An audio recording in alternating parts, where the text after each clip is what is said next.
Tervist kõigile, siin Mõtlemaatika ja meie tänane teema on ruutfunktsioon ja ruutvõrrand 9. klassile. Alustamegi siis koheselt. Ruutfunktsioon on matemaatiline funktsioon, mida saab väljendada kujul fx võrdub ax ruudus pluss bx pluss c, kus a, b ja c on reaalarvud ja a ei ole 0. Ruutfunktsiooni graafik on parabool, mis võib olla avatud üles või allapoole sõltuvalt a märgist. Nagu näete joonistelt, kui number, mis on A-märgi kohal on negatiivne, siis see parabool läheb alla ning kui see on positiivne ehk miinus pole ees, siis läheb see ikkagist ülesse.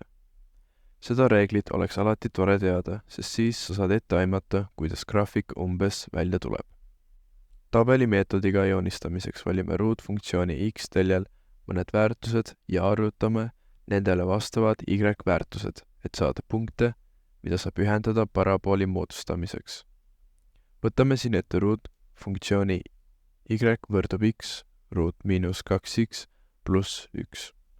Võtame x-väärtusteks arvud miinus 1 kuni 3-ni. Me peame panema selle x-i sinna ruutfunktsiooni ja nii tegema läbi iga, et saada y-väärtused igale x-ile. Nagu nägite siin, tegin ma tabeli, mida tuleks tavaliselt teha. Sellega on kõik selgesti näha ning siis juba ka märkige oma punktid teljastikku. Ruutvõrrandi graafik esindab parabooli ja võrrandi lahendid vastavad kohtadele, kus parabool lõikab x-telge. Graafiliselt kujutades ruutvõrrandit x ruut miinus 4x pluss 3 võrdub 0, näeme, et parabool lõikab x-telge punktides 1, 0 ja 3, 0. Ehk siis need on meil 0 kohad. Mittetäielikud ruutvõrrandid on sellised, kus üks või mõlemad lineaarsed või vabad liikmed puuduvad. Need jagunevad kahte tüüpi. Ax ruut pluss c võrdub 0 ja x ruut pluss bx võrdub 0. Lahendame 4x ruut miinus 16 võrdub 0 ja 3x ruut pluss 9x võrdub 0. Esimese võrrandi jaoks toome tavalise arvu paremale poole, siis, et saada puhas x algselt, me jagame 4-ga ning siis võtame ka ruutjuure, et ruudust lahti saada. Jätke kindlasti meelde, et kui ruutjuurt kasutate, siis tuleb alati 2 x-i vastust. Teine võrrand on meil natuke teistsugune, kuna on näha, et saab midagi x-i ette tuua, siis seda me ka teeme. Võtame siit x-i ette ja juba sellega saame arvata, et üks x-idest on 0. Meil jääb üle ainult see siin, mis on sarnane nagu eelmine võrrand. Jagame 3-ga ning saame meie kolmandaks x-i miinus 3. Ruutvõrrandi ax ruut pluss bx pluss c võrdub 0 saab lahendada lahendi valemiga, leides selle 0 kohad. Selline näeb välja see valem, selle ma soovitan täielikult pähe tuupida, sest seda läheb peaaegu igal pool vaja. Lahendame võrrandi x ruut miinus 3x pluss 2 võrdub 0.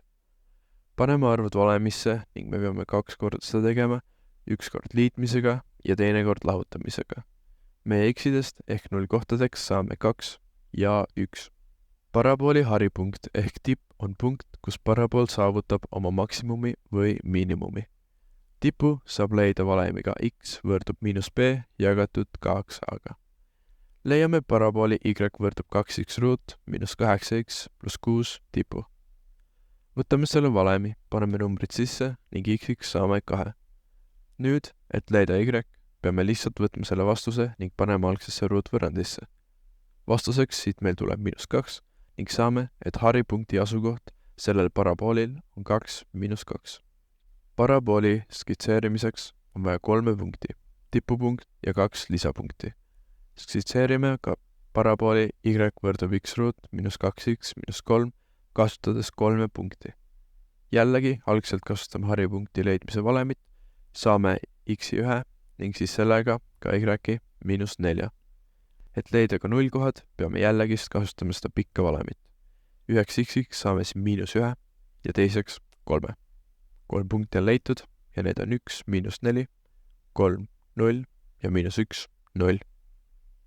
Diskriminant võrdub b ruut miinus 4 ac määrab ruutvõrrandi lahendite arvu. Kui diskriminant on suurem kui 0, on 2 erinevat reaalarvu lahendit.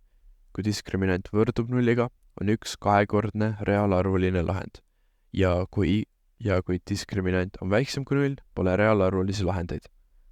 Analüüsime võrrandi x ruut miinus 4x pluss 4 võrdub nulliga diskriminanti ja määrama lahendite arvu. Võtame selle valemi ette, sisestame võrrandist arvud nende kohtadele ning saame vastuseks 0. Diskriminant on 0, seega on 1 kahekordne lahend, x võrdub 2.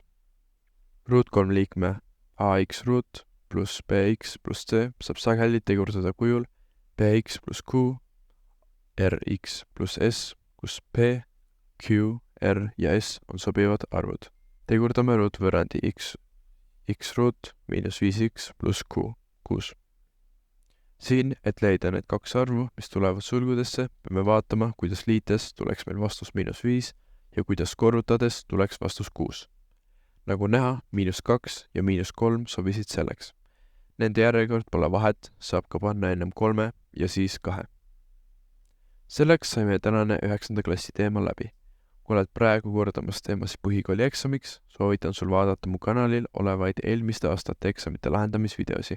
Need kindlasti aitaksid sul asjad ka paika saada. Loodan väga, et teile video meeldis ja kindlasti ka likeige, kui sellest kasu saite. Kuniks järgmiseni videoni, nägemist!